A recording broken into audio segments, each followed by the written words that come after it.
తగ్గేదేలే అన్న పుష్ప డైలాగ్ నే మళ్ళా అల్లు అర్జున్ కే చెప్పుకుంటా రూల్స్ ముచ్చట్ల మేం కూడా తగ్గేదేలే సప్పుడు చేయక కోర్టుకు రావయ్యా అని ఆర్డర్లు వచ్చినాయట.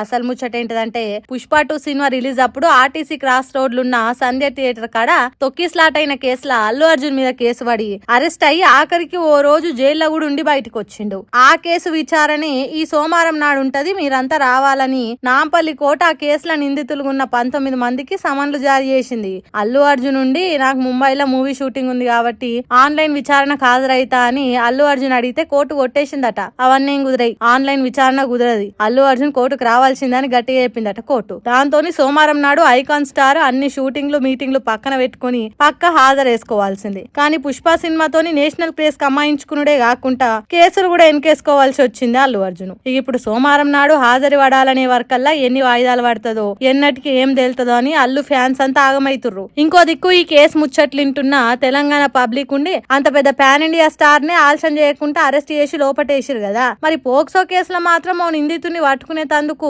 ఎందుకు 9 రోజులు దొరకలేదు అనుకుంటా ఆలస్యం చేసిర్రు. చట్టం అందరికి సమానమే అన్నప్పుడు లీడర్ల కొడుకులకి సినిమా స్టార్లకు కామన్ పబ్లిక్ కు అందరికి ఒకటే కదా అనుకుంటా కామెంట్లు వేస్తున్నారు సోషల్ మీడియాలో. చూడాలిగా సోమవారం నాడు అల్లు అర్జున్ కేసులో కోర్టు ఏం చెప్తుంది ఏం కథ అనేది.